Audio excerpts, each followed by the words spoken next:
Hi, my name is Jared Brewer. I'm a sophomore at George Mason. I'm a marketing major, and today I'm going to talk to you about the four different types of economy. So, firstly, you have your command economy, and then you have your two different kinds of mixed economy, which is with the Rhino model, and then the Anglo-American model, and then lastly, you have your freedom economy. So, I'm going to explain to you those four different types, and then I give you an example of each. All right.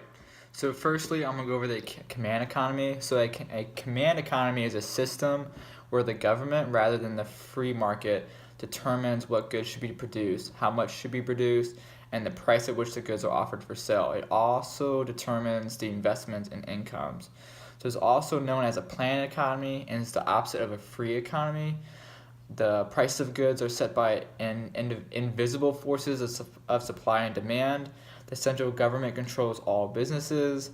A command economy also sets out its own national priorities, including how, when it generates economic growth, when, if it will go to war. It uses monopoly business that are entities that consider necessary in order to meet the goals of national economy. And like an example of this would be financial institutions, utility companies, and the automotive sector. Drawbacks of a command economy is it has an inefficient supply of goods, and there are shortages and surpluses. And also prices can be inefficient for the people.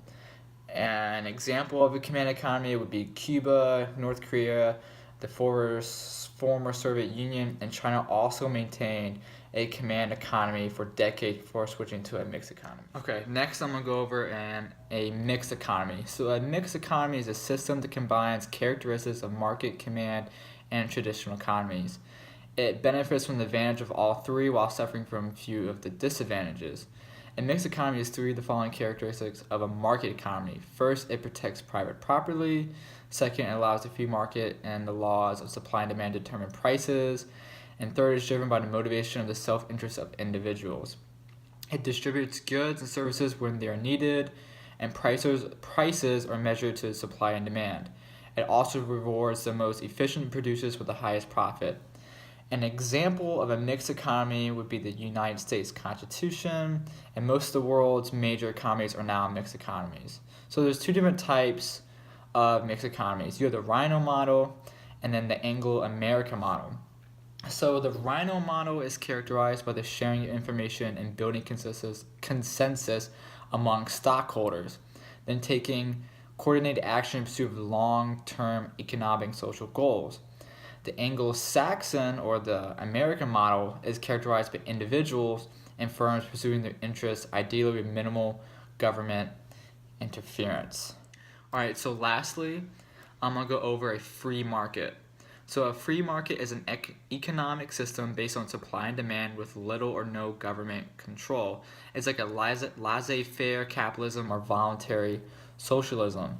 The main key factor is the absence of restrictions with economic activity, and it's also the opposite of a command economy. There is no modern country that uses a free market, but some countries coincide with these ideas, such as lower restrictive markets that value private property, and such as like capitalism, individual rights. A free market would thrive in a market where property rights are well protected, and capitalists have an incentive to pursue profits. So that's a free market. Okay, so here that was four different markets and my explanations and examples of each. I believe, four different websites on to do my research, and I'll go ahead and link that in Blackboard. So I'll turn in a video, and then I'll turn in my notes and all the different websites I use. So I hope you liked my video. I hope you're having a great day, Professor.